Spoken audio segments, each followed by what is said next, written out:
2023년 8월 2일 수요일, 오늘 우리가 함께 묵상할 하나님의 말씀은 학개 2장 8절 말씀입니다.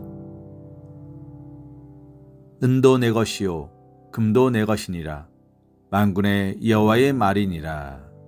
아멘. 은금이 아닌 주를 향한 열정과 충성으로. 하나님은 은도 내 것이요 금도 내 것이니라 말씀하십니다. 하나님은 여기서 왜 이 말씀을 하신 것일까요? 이는 포로 귀한 선민들로 하여금 성전 건축을 주저하거나 낙심하게 만든 한 요인과 깊은 관련이 있습니다.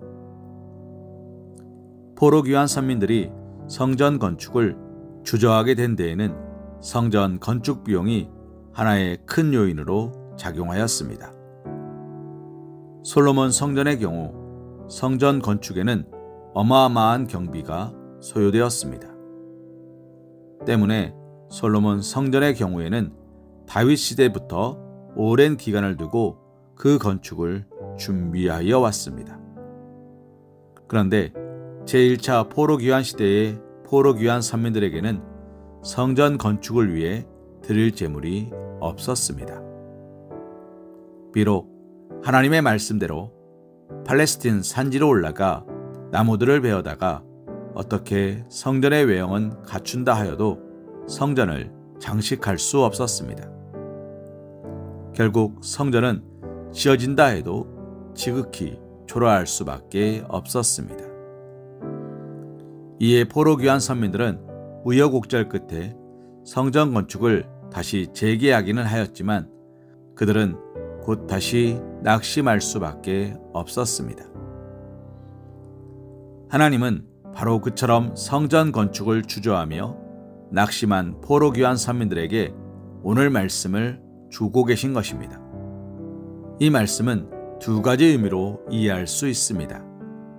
우선은 은과 금은 하나님의 것으로서 하나님은 은과 금이 부족하여 화려한 성전을 사랑하시는 분이 아니므로 비록 성전이 외형적으로 초라하다고 할지라도 걱정하지 말 것이며 성전 건축에 임하라는 위로와 격려의 말씀으로 이해할 수 있습니다.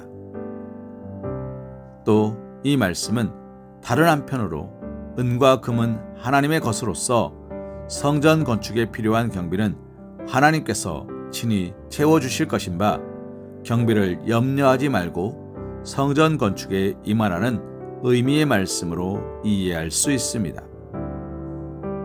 우리는 여기서 첫 번째 의미를 무시하지 않으면서 두 번째 의미에 초점을 맞추어 하나님의 말씀을 묵상하고자 합니다.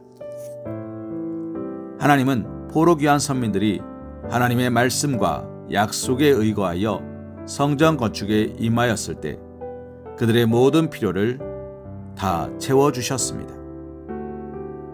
포로 귀한 선민들이 하나님의 성전을 다시 짓기 시작하였을 때 어떤 일이 일어났습니까? 방해와 핍박만 일어났던 것은 아닙니다.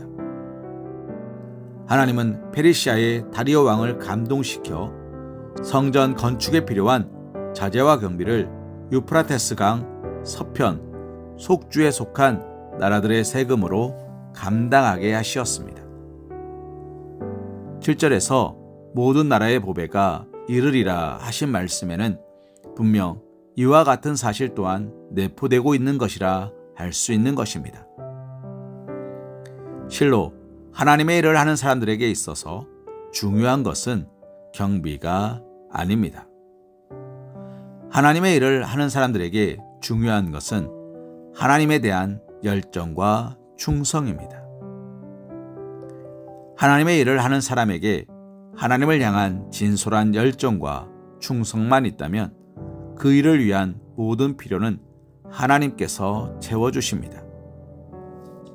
많은 사람들이 하나님의 일을 재물과 같은 물질적인 필요의 충당 여부에 달려있다 생각하지만 사실 그렇지 않습니다.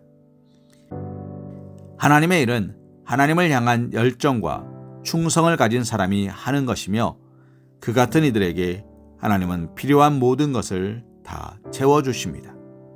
그러므로 하나님 앞에서 감당해야 할 사명은 은도 금도 다 내 것이라 하신 하나님을 바라며 열정을 다해 충성스럽게 하나님의 일에 적극적으로 임하는 것입니다. 하나님의 일은 은금이 아닌 주를 향한 열정과 충성으로 완성되는 것이기 때문입니다. 로마서 12장 11절 말씀으로 오늘의 말씀 묵상을 이어갑니다. 부지런하여 게으르지 말고 열심을 품고 주를 섬기라. 아멘.